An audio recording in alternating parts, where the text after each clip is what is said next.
यस्य प्रसादात् भगवत्प्रसादो यस्य प्रसादान्न गति कुतोऽपि ध्यायं स्तुवं स्तस्य यशस्त्रिसन्ध्यं वन्दे गुरो श्रीचरणारविन्दम् आजानुलम्बितभुजौ कनकावदातौ सङ्कीर्तनैकपितरौ कमलायताक्षौ विश्वाम्भरौ द्विजवरौ जुगधर्मपालौ वन्दे जगत्प्रियकरौ करुणावतारौ नमस्त्रिकालसत्याय जगन्नाथसुताय च सवृताय सपुत्राय सकलत्राय ते नमः भर्यापीडाभिरामं मृगमदतिलकं कुण्डलाक्रान्तगण्डां कञ्जाक्षं कम्बुकण्ठं स्मितसुभगमुखं स्वाधुरीर्णस्तुवीनुम्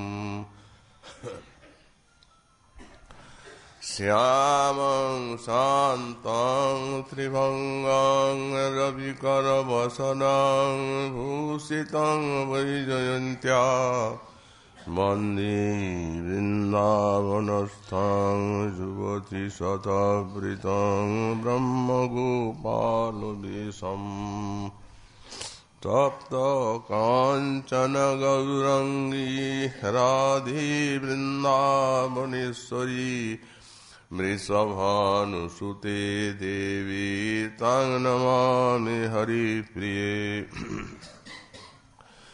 मूकं करोति वाचालं पङ्गुं लङ्घयति गिरिं यत्कृपातमं वन्दे परमानन्दमाधवम् वाञ्छाकल्पतरुभ्यश्च कृपासिन्धुभ्य एव च पतितानां पावनेभ्यो वैष्णवेभ्यो नमो नमः। हरिभक्तिपराजे च हरिनामपरायणा दुर्वृत्ता वा सुवृत्ता वा तेषां नित्यं नमो नमः।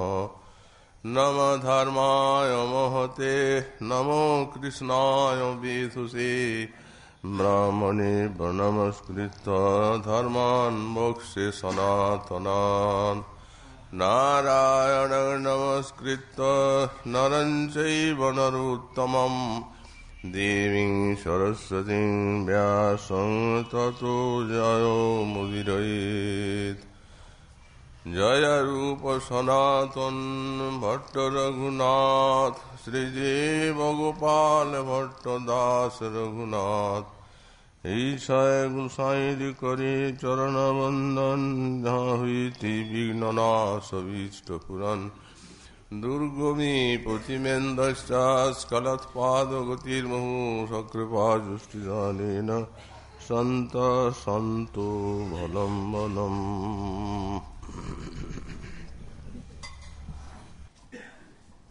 आनम्राननचन्द्रमीरिता दिगापङ्गच्छटामन्थरम् किञ्चिदर्शि शिरो भगुण्ठनपटं लीलाविलासावधिम् उन्नयनलकमञ्जरी कजगृहैरालक्ष्य सन्नागर साङ्गं तव राधिके सचकितालोकं कदालोकये।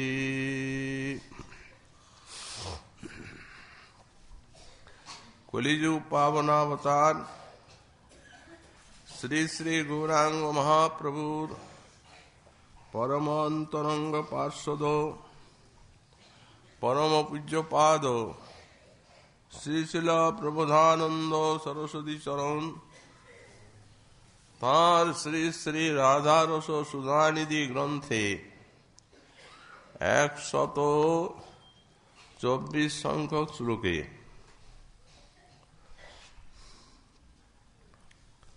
শ্রী রাধারানীর চরণ সান্নিধ্যে তার প্রাণীর প্রার্থনা জ্ঞাপন করতে গিয়ে বললেন, আনম্রানন চন্দ্র মিলিত দৃগা পাঙ্গচ্ছটা মন্থরাং কিঞ্চিৎ দর্শি শিরোবগুণ্ঠন পটম লীলা বিলাসাবধিম পুণ্যাল্লকমঞ্জরি পররুহৈরালক্ষ্যসন্নাগর সাঙ্গেঙ্গং তব রাধিকি সচকিতালোকম কোদালোকই। ওই শ্রী রাধিকে নাগর অঙ্গেঙ্গম, তুমি নাগর শ্রী শ্যাম সুন্দরীর অঙ্গিতে শ্রীঅঙ্গ অর্পণ করে আর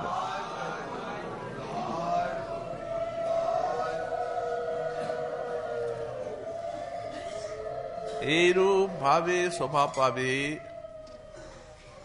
ত্যানম্রানন চন্দ্র মিলিত দৃগা পাঙ্গচ্ছটা মন্থরাং, তৎকালে তোমার ঈষৎ অবনমিত বদন চন্দ্র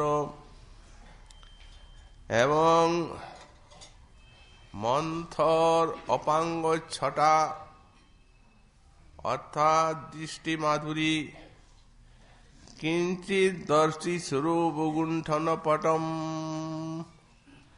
অর্ধন্মুক্ত অবগুণ্ঠন লীলা বিলাসাবধিম লীলা বিলাসীর অবধি স্বরূপা পুণ্যাল্লকমঞ্জরি কররুহৈরালক্ষ, তৎকালে আমি পুণ্যাল্লকমঞ্জরি তোমার অলকামঞ্জরিগুলি কররুহৈ দাঁত নখরের দ্বারা উন্নমিত করে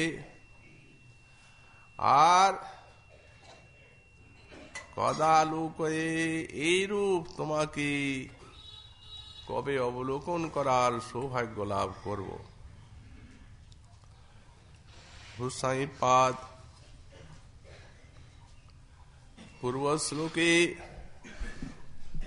তার পরম অভীষ্ট শ্রী শ্রী রাধারানীর চরণে প্রার্থনা করেছেন তার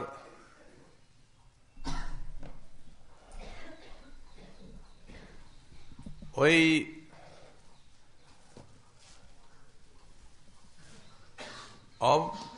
হৃদয়ের আকাঙ্ক্ষিত যে সেবাটি, সেই শৃঙ্গার রসময় সেবা, সেই সেবার আকাঙ্ক্ষা তাঁর হৃদয়ে ভরা, চরম লালসা অন্তরে জেগেছে সেই উজ্জ্বল রস সেবার জন্য। যারা এই সাধন ভজনে স্মরণ রাজ্যে প্রবিষ্ট হয়েছেন তাদের পক্ষেও একান্ত ভজনে ওই লীলা রাজ্যে গিয়ে শ্রী শ্রী রাধা মাধবীর যে উন্নত উজ্জ্বল রসময়ী নিগুড় সেবা, সেই সেবা তাদের স্মরণে আস্বাদিত হয়। আমাদের শ্রীমৎ জীব গোস্বামীপাদ তিনি স্মরণাভ্যাসের যে কৌশলটি দেখিয়েছেন তাতে লিখছেন, যারা লীলা স্মরণ যুগলের অভ্যাস করবেন তাদের লক্ষ্য রাখতে হবে যে প্রথমত স্মরণীয় লীলাগুলি রুচির সঙ্গে যাতে স্মরণ করতে পারা যায়। অর্থাৎ যেমন বুভুক্ষ ব্যক্তির আহারে রুচি, খাদ্যবস্তুতে স্পৃহা, সেই প্রকার স্পৃহা নিয়ে একটু রুচি নিয়ে লীলাগুলি যদি স্মরণাভ্যাস করেন, এই রুচির সঙ্গে যখন যোগ হবে সম্বন্ধ জ্ঞানের, তখন আসবে লালসা। এখানে সম্বন্ধ জ্ঞান বলতে সেই শ্রী গুরু প্রদত্ত মঞ্জরি স্বরূপী যে আমি, এই রূপ অন্তরে সতত অভিমান। যখন এই অভিমানের সঙ্গে এই সম্বন্ধ জ্ঞানের সঙ্গে রুচির সহিত লীলাগুলি স্মরণ করবেন, আসবে লালসা। আর এই লালসাই শ্রী শ্রী যুগল কিশোরীর কৃপাকে আকর্ষণ করবে এবং ধরেও রাখবে। তার কারণ সাধকের সাধন নৈপুণ্যই হচ্ছে যে তিনি নিজের সাধনার দ্বারা কেবল এই ভজন রাজ্যে অগ্রসর হতে পারবেন না, যতক্ষণ পর্যন্ত না অভীষ্টের করুণার তাতে সংযোগ হয়। লালসাটি এলেই অভীষ্টের করুণার সংযোগ হবে এবং সেই রূপ সাধন পথ অবলম্বন করতে হবে। সেই সাধনটা শ্রীজীব কি বললেন? উনি বললেন, তত্তৎ কথা রতিস্তু শ্রেষ্ঠং সাধনম বিনা পিয়ন্যৈস্তেনৈব কার্য সিদ্ধেরিত্তলম। তত্তৎ কথা রতি রাধাকৃষ্ণ এবং এই মঞ্জুরি গণের যে পারস্পরিক ভাব পরিপাটি, এই কথাতে রতি চাই। অর্থাৎ তাদেরকে এই রহস্যময় যে উজ্জ্বল রসের ভজন যে সব গোসাইপাদ গণের গ্রন্থে নিহিত আছে, এগুলি সজাতে আশয় মহতের শ্রীমুখে শ্রবণ করতে হবে। উনি বলছেন এইটি সর্বশ্রেষ্ঠ সাধন। বিনা পিয়ন্যৈস্তেনৈব কার্য সিদ্ধে। যদি আর ভজন কিছু নাই থাকে, যদি এই শ্রেষ্ঠ ভজনটি থাকে, তাহলে সাধকের ভজনে সিদ্ধি লাভ আসবে।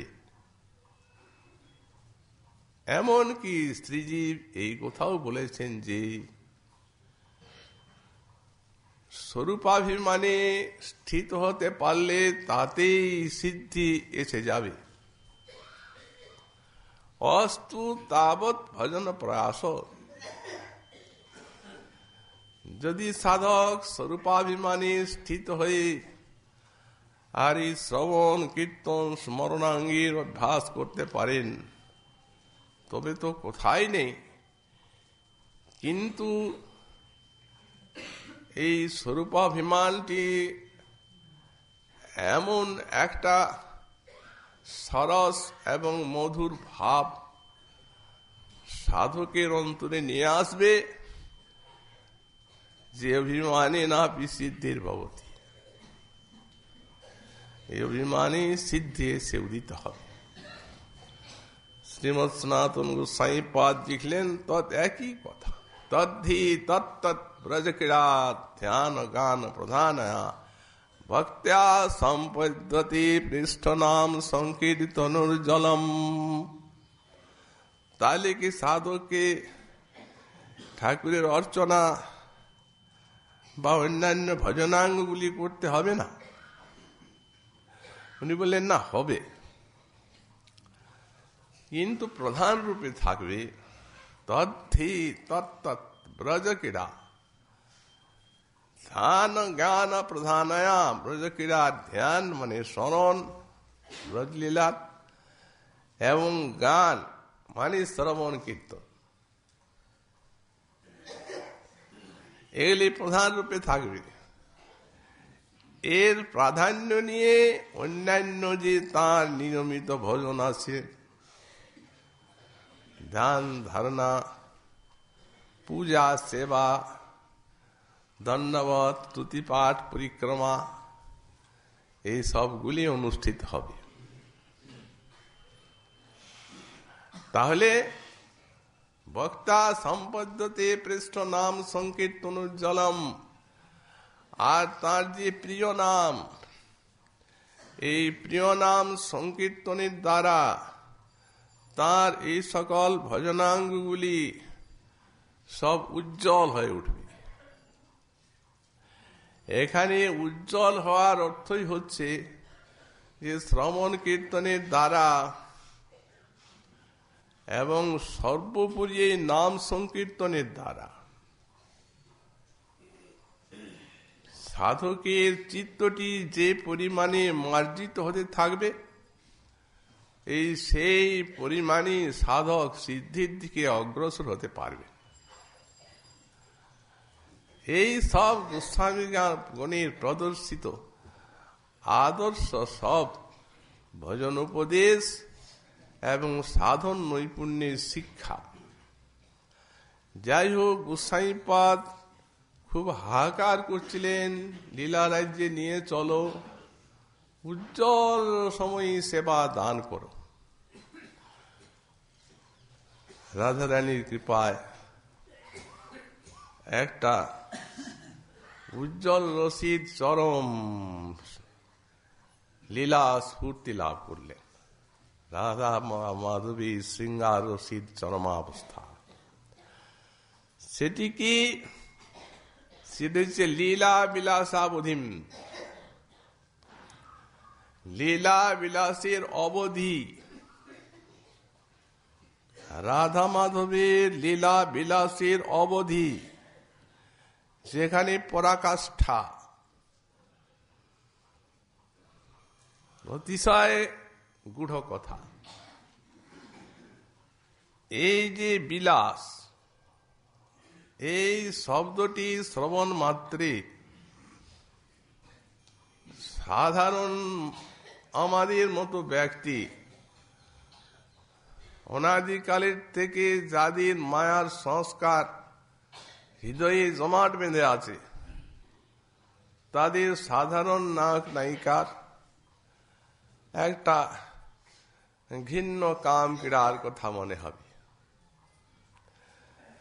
এই জন্যেই এই রাধা মাধবের বিলাসের তত্ত্বটি আগে জানতে হয়, তবে তো অবধি, শুধু পরাকাষ্ঠা। এই রাধা মাধবের যে বিলাস লীলা, এটি হচ্ছে সচ্চিদানন্দ রসময় তত্ত্ব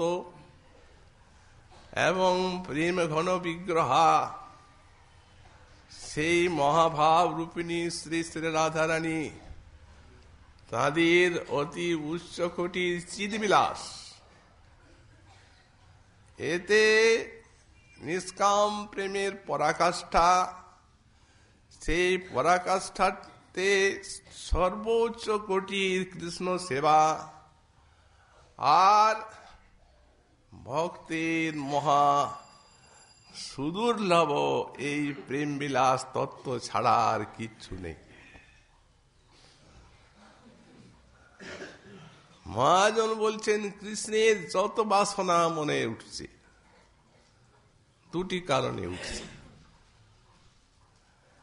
এক রসিক শেখর কৃষ্ণ আর এক পরম করুণ, এই দুই ইচ্ছা হইতে মানসার উদ্গম, এই দুটির থেকে সব মনোরথগুলি উঠছে কৃষ্ণের।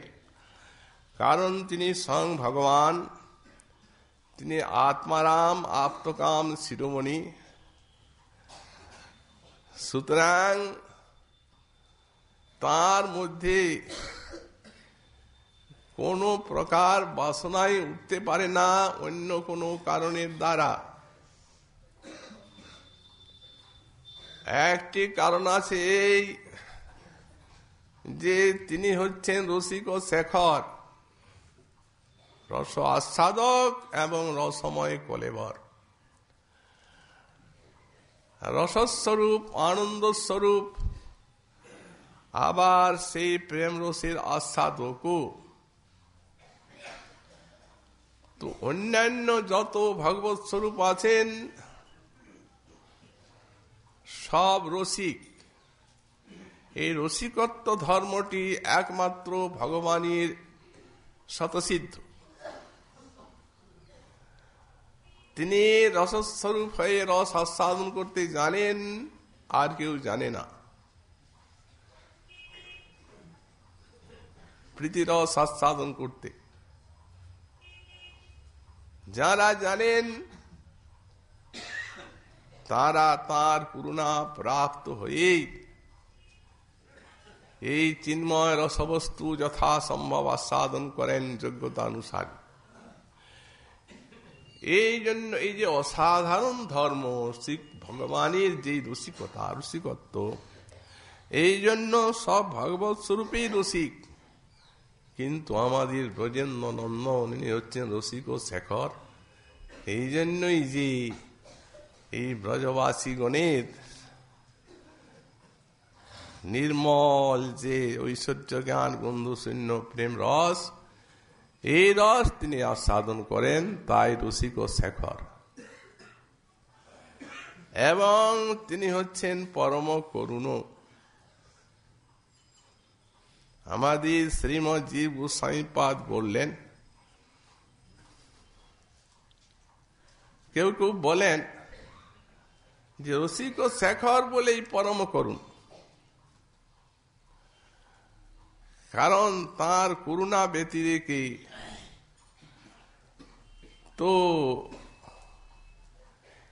কেউ তার সমাধি আস্বাদন করার সৌভাগ্য লাভ করবেন না।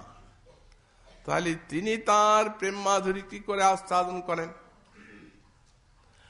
আর পরম করুণ বলেই রসিক ও শেখর। কিন্তু শ্রীজীব গোস্বামী পাদ লিখেছেন দুটি কারণ, একটি হচ্ছে প্রেমার্দ্র চিত্তত্ব, আর একটি হচ্ছে প্রেম বৈশ্যত্ব। এই দুটা গুণ, এই দুটা গুণের থেকেই উঠছে তার এই পরম করুণা। আবার এই করুণাও একরকম নয়, আধার ভেদে করুণাকে দুই ভাগ করা হয়েছে। ভগবানের করুণাকে প্রীতি সন্দর্ভে শ্রীজীব লিখলেন, একটা হচ্ছে পোষণ আর একটার নাম হচ্ছে অনুকম্পা।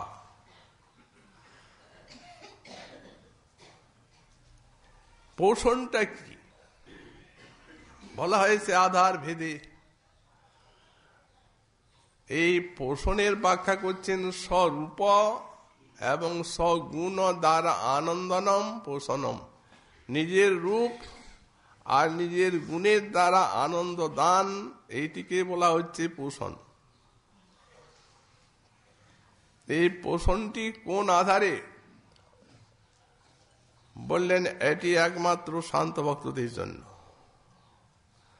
শান্তির স্বভাব কৃষ্ণে মমতা গন্ধহীন, পরব্রহ্ম পরমাত্মা জ্ঞান প্রবীণ। এই যে শান্তরসটা, এই শান্তরসটা পরব্রহ্ম কৃষ্ণ তৃষ্ণা, ওই জায়গায় কৃষ্ণ বিনা তৃষ্ণা শেষ হয়ে গেল। শান্তরসে এই নিচের দিকটা, জড় জগৎটা নিচে পড়ে গেল। শান্তির কাছে সব শেষ, ভাগ হয়ে যাচ্ছে দুটো। এটা আধ্যাত্মিক রাজ্য, প্রেমের রাজ্য, আর একটা জড় রাজ্য। দুটির ভাগ হয়ে গেল। শান্তরস হল তার সীমা। তারপরে ভগবান কি করে সেবা দেবেন? কারণ সেবারস আস্বাদনের তাদের ইচ্ছাই নাই। তারা চান কৃষ্ণকে দেখতে। তারা মনে করেন কৃষ্ণ আত্মারাম শিরোমণি, অতএব তার কিসের প্রয়োজন আছে যে তার আবার সেবার দরকার? ভগবান তাদের নিকটে আত্মারাম শিরোমণি সেজে আছেন। তাদের অন্তরে ভগবত রসমাধুরী আস্বাদনের বাসনা নেই, অতএব ওনারও সে বাসনা জাগে না। এই রসিক শেখর এবং পরম করুণ কৃষ্ণের অন্তরে বাসনা জাগাবে ভক্তের প্রেম, তার পরিমাণ এবং জাতি অনুরূপ। এ নাহলে ব্রজভাব বুঝাই যাবে না। যদি এই সমস্ত তত্ত্বগুলির উত্তম রূপে অনুভূতি না থাকে, তাহলে ব্রজরস ব্রজভাব বোঝা যায় না। বিশেষত গোপী ভাব সর্বোচ্চ কুটির। তা এখন কৃষ্ণের অন্তরে তাদেরকে পোষণ করার ইচ্ছা জাগছে। তার উপরে এলো দাস্য, তাদের আছে সেবা বাসনা। তাদের প্রেম তাদের অন্তরে জাগিয়ে দিয়েছে এই ভাব যে কৃষ্ণের আমার সেবার দরকার। আর যদিও বা তার লক্ষ লক্ষ সেবক থাকতে পারে, আছেন, তা আমি না সেবা করলে তার সেবা হবে না। কৃষ্ণ তার সেবাকে অঙ্গীকার করছে। তার উপরে এলো সখ্য। সখ্যের আকাঙ্ক্ষা হচ্ছে এই সমভাব, কৃষ্ণের সঙ্গে সাম্য ভাব। সেটি আরো চমৎকার রস। কাঁধে চড়ায় করে ক্রীড়ারণ, কৃষ্ণে সেবী কৃষ্ণে করায় আপন সেবন। হতে তাদের হৃদয়ে স্বচ্ছ নির্মল সক্ষরস মাধুরী আস্বাদন করে গোবিন্দ দাসের থেকে অনেক উচ্চ কোটির আস্বাদন লাভ করে, তারাও লাভ করেন। তারপরে এলো বাৎসল্য রস। এর আবার একটি গুণ বেশি আছে, এটি হচ্ছে তাড়ন ভর্ষণ লালন পালন। কৃষ্ণ তাদের নিকটে শিশু, তাদের তাড়ন ভর্ষণ লালন পালন গ্রহণ করে আনন্দিত হচ্ছেন, আর তাদেরকে ভাবনানুরূপ সেবা রস দিচ্ছেন। ব্রজ সুন্দরী গণের এই মধুর রসে সব আছে। এই মধুর রসের ভিতরে আছে দাস্য, সেটিও চরম কোটির মধুর রসের দাস্য। তারপরে আছে সখ্য, সমান সমান ভাব, লালন পালন তাড়ন ভৎসনও আছে মানা দিতে। ভজনাধিকারী মাতার সেই ভাব। তারপরে একটি আছে তাদের সেই সেই প্রেম রসময় মহাভাবময় বপু দিয়ে সচ্চিদানন্দ রসঘন তত্ত্ব সাক্ষাৎ শৃঙ্গার শ্রীকৃষ্ণের সেবা। এই মতো মধুরে সব ভাব সমাহার, অতএব সারাধিককে করে চমৎকার। মহাপ্রভু যা দিয়েছেন এক কণিকা, এ কত উচ্চ কোটির জিনিস।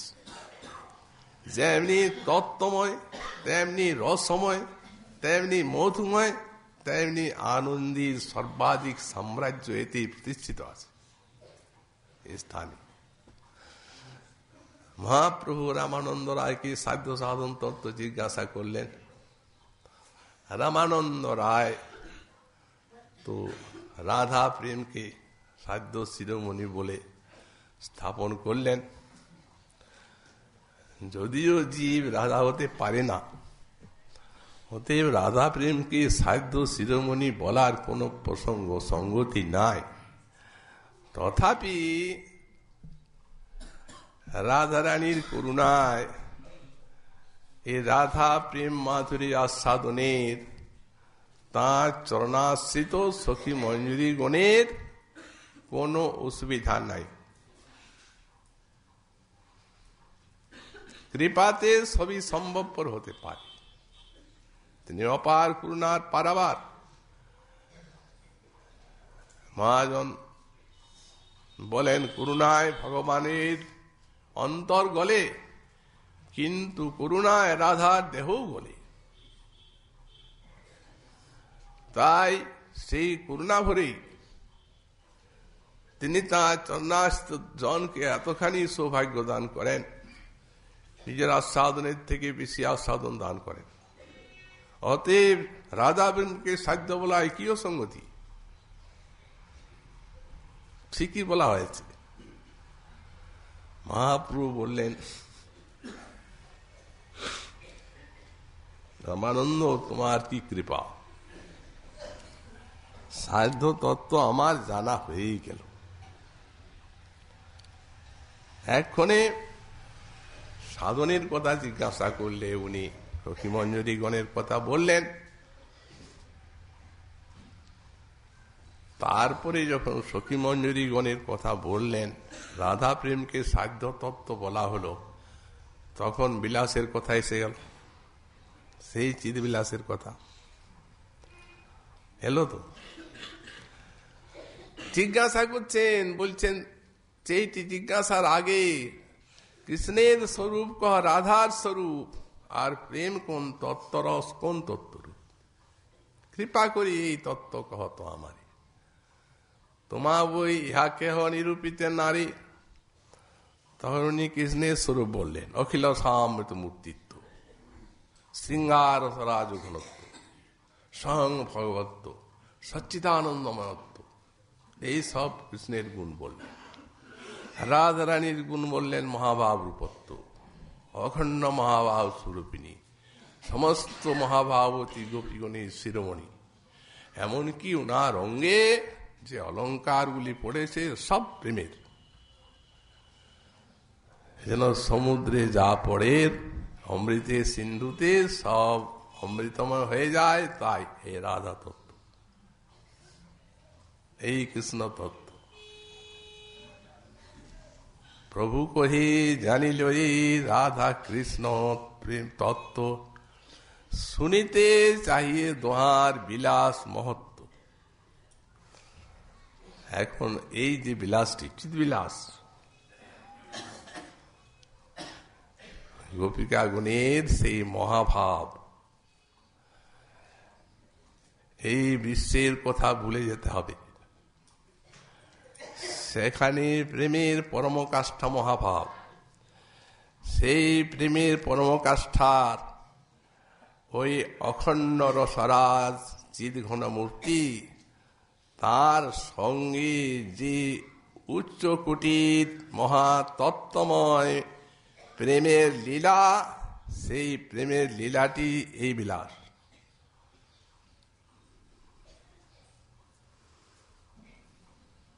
তখন রামরায় কি বললেন,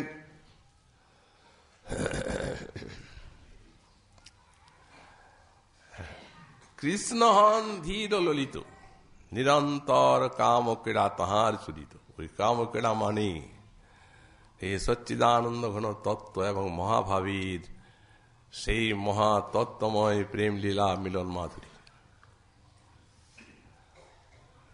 রাত্রি দিন কুঞ্জ ক্রীড়া করে রাধা সঙ্গে, কিন্তু রাধাই তো সর্বশ্রেষ্ঠা। এই রাত্রি দিন কুঞ্জ ক্রীড়া করে রাধা সঙ্গে, কৈশোর বয়স সফল কইল ক্রীড়া রঙ্গে। দিবা রাত্র রাধার সঙ্গে কুঞ্জ ক্রীড়া, এতেই তার কৈশোরটি সফল হয়ে গেল। তিনি হচ্ছেন কৈশোর ধর্মী। আর বাল্য পৌগণ্ড এগুলি হচ্ছে তার ধর্ম। ক্রমলীলাতে তিনি এইগুলি প্রকাশ করেন কেন না বাৎসল্য আবেশে কইল কুমার সফল, কারণ বাৎসল্য রস আছে, তাদের ওটা গ্রহণ করতে হবে তাদের ভাবানুরূপ, এবং তাদের প্রেম সেবা দিতে হবে। পৌগণ্য সফল কইল লইয়া সখা বল, আর কুষ্ঠক্রীড়া আছে, সুহাগনের সঙ্গে লীলা, এই পৌগণ্য বয়সকে সফল করলেন। আর রাধিকাদি লইয়া কইল রাসাদি বিলাস, বাঞ্ছা ভরি আশ্বা দিল রসের নির্যাস, এটি সব রসের রাসার নির্যাস। রাধিকা হয়েছেন আদি যে সকল গোপী, এই জন্য রাধিকাদি। রাধিকাদি মানে রাধিকা প্রভৃতি নয়। রাধারানী হয়েছেন যে ৩০ কোটি গোপবালার আদি মানে প্রধানা, কারণ মহাভাব স্বরূপিনী। এ রাধিকাদি লইয়া কইল রাসাদি বিলাস, আর তার এই যত বিলাস আছে, এই কুঞ্জ লীলা, পুষ্পহরণ লীলা, দান লীলা, মাল লীলা, নৌকা লীলা ইত্যাদি যত বিধ লীলা, শৃঙ্গার সময় লীলা, তার মধ্যে আদি মানে প্রধান হচ্ছেন রাস। রাসের সবগুলি অন্তর্ভুক্ত আছে। এইখানে বাঞ্ছা ভরি আশ্বা দিল রসের নির্যাস, কৈশোর বয়স কাম জগত সকল, রাসাদি লীলায় তিন করিল সফল। কৈশোর বয়সকে তিনি সফল করলেন নিজের, কারণ কৈশোর বয়সের সাফল্যই হচ্ছে কান্তারস মাধুরী আস্বাদন। চরম বিমল নির্মল আত্মেন্দ্রিয় সুখবাসনা বিহীন সেই সমর্থা রতিমতি ব্রজ সুন্দরী গণের প্রেম রস আস্বাদন করলেন। সর্বোপরি শ্রী শ্রী রাধারানীর মাদনাক্ষর রস আস্বাদন করলেন, যেখানে মহাভাবীর চরমতম বিকাশ। কৈশোর বয়স সফল হয়ে গেল। আর কন্দর্প সফল হয়ে গেল। কন্দর্পের তো এখানে কোনো ব্যাপার নাই, এখানে তো তিনি সাক্ষাৎ মন্মথ মদন, কাম গায়ত্রী, কাম বিধি, যাঁর উপাসন। তবে হ্যাঁ, তার সাফল্য লাভের এটি কারণ যে তিনিও সফল হলেন, যিনি এক অপ্রাকৃত মদন আছেন। তিনি তো সাক্ষাৎ মদন ঠিকই, অপ্রাকৃত মদন আছেন। উনি কে?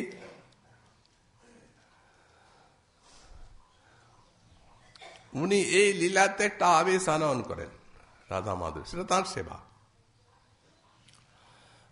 প্রাকৃত তো ওখানে কিছু নাই, আমরা বললাম। তো তিনিও সার্থক হয়ে গেলেন। আর এই জগতের যে মন্মথ, যদিও সেই বস্তুর সঙ্গে এর কোনো সম্পর্ক নাই, ও চরম কোটির উচ্চ, আজ সবার নিচে। আমরা বলেছি যে উল্টে আছে চিদলোকটা, এটার প্রতিফলন। প্রতিফলন মানে উল্টো। তা সত্ত্বেও মনে মনে মনে করল যে স্বয়ং ভগবান গোবিন্দ তাঁর প্রিয়াগণ সঙ্গে যে লীলা করলেন, তিনিও আমার সহায়তায় যেভাবে হয় সেইভাবেরই তো লীলা, একটা সাদৃশ্য আছে। এই জন্যই তো নাম কাম। গোস্বামীপাদ বললেন কাম, কাম শব্দটি শুনতে কটু লাগে, ওটা শুনলেই কর্ণপীড়া হয়। কিন্তু তবু গোপিকার এটিকে কাম বলতে হবে। কেন? আসাং প্রেম বিশেষয়ং প্রাপ্তা কাম মাধুরী তত্ত্বক্রীড়া নিদানতা। আত্মেন্দ্রিয় সুখবাসনার অত্যন্তা ভাব ভিতরে নির্মল একবারই মহাভাবীর স্রোত বয়ে যাচ্ছে হৃদয়ে, অথচ বাইরে পরস্পরকে সুখী করার জন্য একটা তত্ত্ব ক্রীড়ার নিদান, অর্থাৎ সেই সেই ক্রীড়ার মতো ওইটাতেই ধন্য মানল।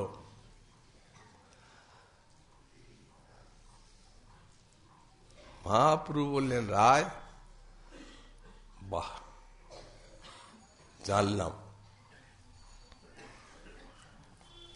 এখন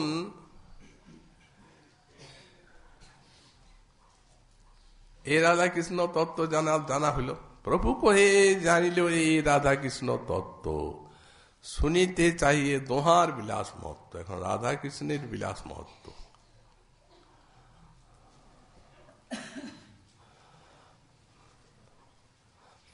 তখন উনি ওই কথা বললেন, রাত্রি দিন কুঞ্জ ক্রীড়া করে রাধার সঙ্গে।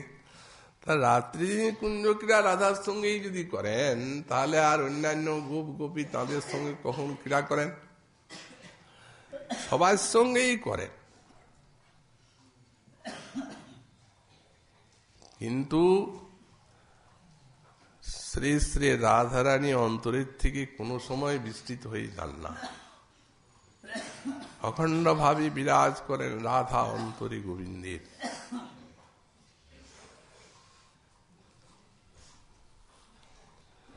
প্রভু কহে হয় আগে কবার।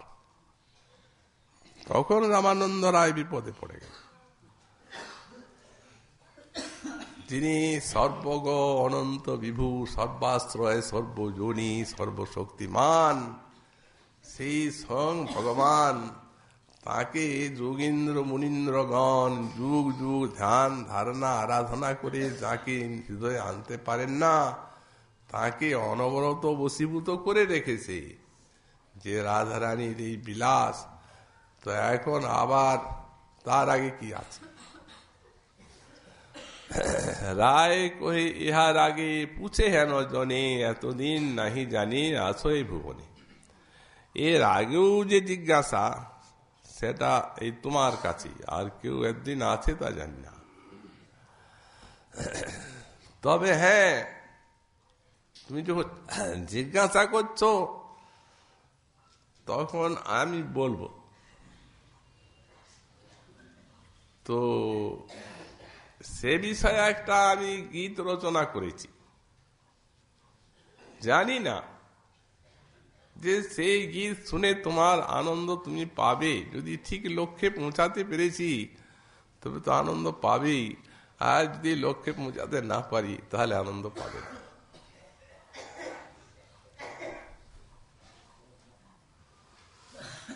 এত কহি আপন কৃত গীতে কো গাইল, প্রভু প্রেমে সহস্তে তাঁর মুখ আচ্ছাদিল।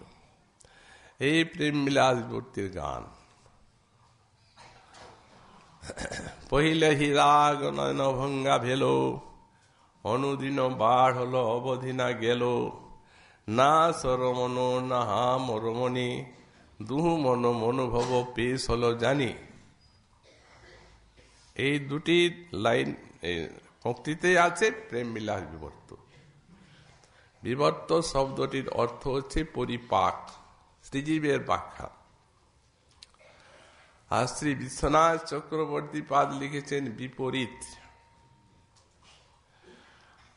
আর একটা সর্বজন জ্ঞাত কথা আছে ভ্রান্তি বিবর্ত শব্দের। তাহলে প্রেম বিলাসের বিবর্তমানে তিনটা পাওয়া যাচ্ছে বিবর্ত শব্দের অর্থ। রাধা কৃষ্ণের যে চিদবিলাস, সেই চিদবিলাসে বৈপরীত্য হয়, ভ্রান্তি আসে, আর ওইটাই বিলাসটি পরিপাক দশা প্রাপ্ত হয়। ব্যাখ্যাকার বললেন না, তা নয়। শ্রীজীব গোস্বামী পাদ যা বললেন তাই, যে পরিপাক এইটি বিবর্ত শব্দের প্রকৃত অর্থ। এবং এই পরিপাকের এই দুটি কার্য, একটি হচ্ছে ভ্রান্তি আর একটি হচ্ছে বৈপরীত্য। যখন এটা পরিপাক দশায় যায়,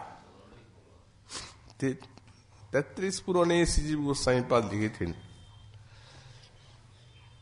আমাদের শ্রী গোপাল চম্পুতে পূর্ব চম্পু সর্বমনোরথ পুরন নাম দিয়েছেন, সব মনোরথের শেষ চরম। আচ্ছা, রাসের পরে কি হলো? রাসের পরে তো আর কোনো এই রাধা কৃষ্ণের বিলাসিলার কোনো আর ইঙ্গিত সুখদেব দেন নাই। দিবা বিরহ করেছেন, মাথুর বিরহ লিখেছেন, ঠিক আছে। যেটা এই চিদবিলাসটা শ্রী গোস্বামী পাদ লিখেছেন, সেইটাতেই প্রেম বিলাস ভর্তির কথা। এমন ভাবে পরস্পর পরস্পর সেই পারস্পরিক এই কিভাবে বিলাসটির উন্নতি সাধিত হয় এইভাবে ডুবে যেতেন যে তাদের দিনকে রাত্রি মনে হতো, রাত্রিকে দিন মনে হতো, সুখকে দুঃখ মনে হতো, দুঃখকে সুখ মনে হতো, কান্তকে কান্তা মনে হতো, কান্তাকে কান্ত মনে হতো। এই প্রকার সব বৈপরীত্যায় যজ্ঞে এই চিদবিলাসের বিপাকে সব বিপরীত হয়েছিল। তো এই শ্লোকে যেমনি উনি প্রার্থনা করলেন, বললেন নিয়ে চলো আমাকে শৃঙ্গার রসময় রাজ্যে। তো শৃঙ্গার রসময় রাজ্যের যে চরম ভূমি, সেই লীলাটি দেখালেন রাধারানী। সেই বৈপরীত্যায় যজ্ঞে ঈশ্বরীকে কেমন দেখছেন? সাঙ্গাঙ্গ মিলিতম। এখন কান্তা কান্ন না না সরমন না হা মরমণি, দুহু মন মন হব পেশ হলো জানি। এখন সেটিও উল্টো হয়ে গেছে। তাই কিভাবে দেখছেন? দেখছেন যে উন্নিয়া আনম্রানন চন্দ্র মেদিতা দিগা পাঙ্গছটা মন্থরম। একটু চন্দ্রবদনটা আনম্র আছে, অপাঙ্গ ছটা মন্থর আছে। কিঞ্চিত দর্শি শিরো অবগুণ্ঠন পটম। অর্ধ অবগুণ্ঠনটি মুক্ত, অর্ধ অবগুণ্ঠন দেওয়া আছে। লীলা বিলাস অবধি, লীলা বিলাসের অবধি, বিপরীত বিলাস। উন্নিয়ান লোকমঞ্জরি করার হই। অলকমঞ্জরি বলা হয়েছে, অলকা অলকাগুলো এত চমৎকার মাধুরী যে দর্শনেরও হয়তো একটু অসুবিধা হচ্ছে রাধারানীর। এই জন্য কররুহই অর্থাৎ নখের দ্বারা উনি সেই অবস্থায় ওগুলাকে উন্নিমত করে দিলেন রাধারানী। এই সেবা স নাগর অঙ্গে অঙ্গম, নাগের অঙ্গে অঙ্গ মিলিত এবং সচকিতাবলোকম, সচকিত অবলোকন করছেন, চারদিকে তাকাচ্ছেন চকিত ভাবে। মানে বিলাস আবধিত হতে সব অভিপ্রায়গুলি ব্যক্ত করা বড় কঠিন, অসম্ভব। তবে হ্যাঁ, আমরা এখানে একটা সূত্র যতটা বলা যায়, এই যে ভাবটা, এই না সরমনা না হামরমণি দুহু মন মনোভাব পেশ হলো জানি। এখানে মনোভাব যে, অর্থাৎ এখানে যে পরস্পরের বিলাস বাসনা, সেই চিজ বিলাস বাসনা, এই তো মনোভাব তাদের, ওইটাই তো মনের থেকে উঠছে। সেই মনোভাব মানে তাদের সেই চিরবিলাসের বাসনা, ইচ্ছা হচ্ছে উভয়েরই যে কিভাবে বিলাসের উন্নতি সাধিত হয়, কারণ পরস্পরের সুখদান। এই জন্য কান্তা নিজেকেও ভুলে গেছে, কান্ত নিজেকেও ভুলে গেছে। বিস্তৃত কি মনে আছে? জগৎ জোড়া বিলাসের উন্নতি সাধন, এছাড়া আর কিচ্ছু নাই। যদি বুদ্ধিপূর্বক হয় তাহলে ওটা হবে না। না সরমন না হামরমণি দুহু মন মন হব পেশ হলে জানিও আজকে, ওইটা আছে। একটা দৃষ্টান্ত দিয়েছেন গোস্বামীগণ। এই দেখুন, আমাদের কৃষ্ণ ভাবনামৃতে শ্রী বিশ্বনাথ চক্রবর্তী পাদ রাস লিখেছেন। রাস তো উনি রাধারানীকে পরিহাস করছিলেন যে তুমি তো মহারাসে, তুমি তো লজ্জাকে আর তোমার সব যমুনার পঙ্কজলে ডুবিয়ে দিয়ে আর আমার অধরামৃত্যু চাইলে তো সুতরাং সখীগণকেও বলছেন দেখো ইনি এইরকম প্রাণনাথ থাকে না, অত্রে বোধামৃত দিয়ে প্রাণ রক্ষা করো আমাদের। ওটা রাজরানী প্রার্থনা করেন নাই, তবে গোপীগণ করেছেন প্রার্থনা। তাই রাধারানী তখন গোপীগণ নিজেই তাদের সব, তো উনি বলছেন সে তো তোমার বাঁশি, ও বাঁশিটা যদি আমি পাই না, আমিও তোমাকে সেই রকম নাচিয়ে ছেড়ে দিতে পারি, তোমাকে সখীগণকে সবাইকে। উনি বললেন নাও বাঁশি। তো সখীগণ বলছেন ভাই বাঁশিটা যখন দিলে তাই এখানে আর করবেটা কি, তোমার তো সব বস্তু ওটা তো গেল ওর কাছে, চলো যাই। টানতে টানতে নিয়ে গেলেন, নিয়ে যে রাধা সাজিয়ে দিলেন, কুমকুম টুমকুম দিয়ে লেপ টেপ দিয়ে শাড়ি পরিয়ে দিলেন, বাস রাধা সখীগণ তাকে।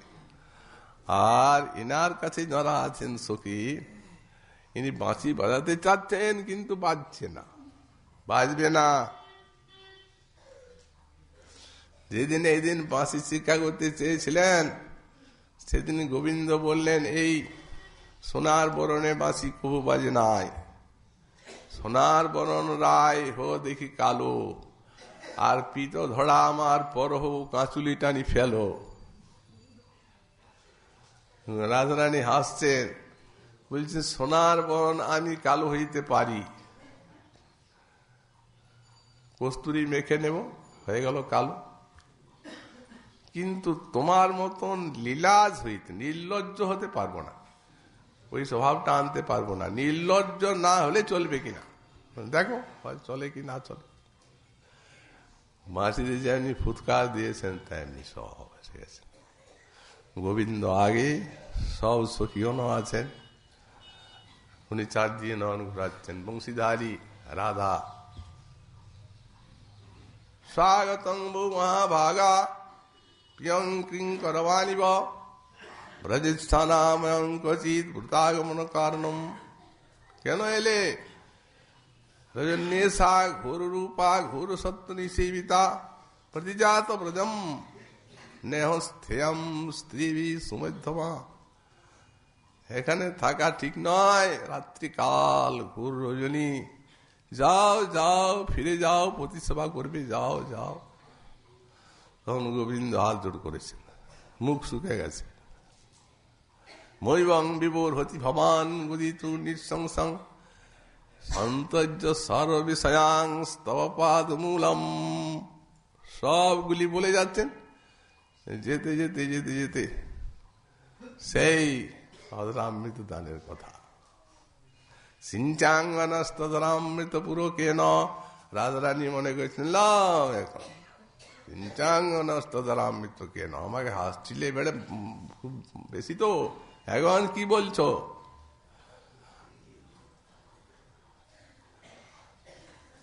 হাসাবলুক কলগীত যদিচ্ছাগ্নিম নোচিত বয়ং বিরহজ্জাগ্নুপযুক্ত দেহা জানি ন জাম পদযু পদবিম সখেতে।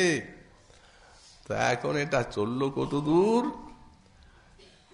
একবারে মিলন হলো। একবার মিলন হয়ে কৃষ্ণরূপ ধারী যে রাধা, তিনি রাধারূপ ধারী কৃষ্ণকে নিয়ে চলে গেলেন, অন্তরিত হয়ে গেলেন। তখন সখীগণ বৃক্ষলতাকে কানতে কানতে জিজ্ঞাসা করতে করতে জিজ্ঞাসা করতে করতে যাচ্ছে, সব উল্টো। তারপরে এক জায়গায় যে উনি রাধাকেও ছেড়ে দিলেন, কৃষ্ণরূপধারী রাধা, রাধারূপধারী কৃষ্ণকে ছাড়লেন। সেইখানে সখীগঞ্জে পৌঁছে আবার সেই রাধাকে পেয়ে কানতে লাগলেন, তোমাকেও ছাড়লো, চলো চলো যাই। খুঁজতে খুঁজতে খুঁজতে খুঁজতে গোপী গীত গাইলেন, দেখাও দিলেন উনি, রাধা রূপধারী, কৃষ্ণ রূপধারী রাধা। বিরহও গেল, বন বিহার পর্যন্ত হলো, তারপরে বৃন্দা দেবী এলেন। নাচটা কিন্তু হবে না, নাচটা হবে না। তো এসে রাধারানীকে বলছেন, অনেক তো হলো, দেখি বাঁশিটা। তখন রাধারানী যেমনি বাঁশি দিয়েছেন বৃন্দার হাতে, তেমনি মনে হল আমি তো রাধা, আমি তো কৃষ্ণ না। কৃষ্ণ হাতে বাঁশি দিয়েছেন, তেমনি বলছেন আমি তো কৃষ্ণ, আমি তো রাধা না। তারপরে রাস। কিন্তু এটি প্রথমের থেকে শেষ পর্যন্ত বুদ্ধিপূর্বক আছে। একটা চমৎকার লীলারসের আস্বাদন হলো বটে, কিন্তু ওই দুহু মন মন হো পিস হলো জানি, এইটা নাই ওখানে। কেউ যদি মনে করেন যে এই রাধা কৃষ্ণ এক, পেশ হলো জানি, তাহলে তো ব্রহ্মাত্মকটাই কি অসুবিধা আছে? সেই ব্রহ্মাত্মকের মতো এই জিনিসটা নয়। ভাবের ঐক্য, দেহ দুটোই আছে। ভাবটা বিলাসের নদী সাধনের জন্য যত উচ্চ কোটিতে উঠতে পারে এই বিলাস, সেইটি লীলা বিলাসাবধিম, লীলা বিলাসের শেষ। সেইখানে সেবা লাভ করলেন আমাদের ধন্য গোস্বামী পাদ। তারপরে আবার অন্য রসরাজ্যে আমাদের নিয়ে যাচ্ছেন শ্রীমন মহাপ্রভুর কৃপা হলে আগামীকাল আমরা আস্বাদন করব। আজকে আমাদের শ্রী ভাগবতী কথার এখানেই বিশ্রাম।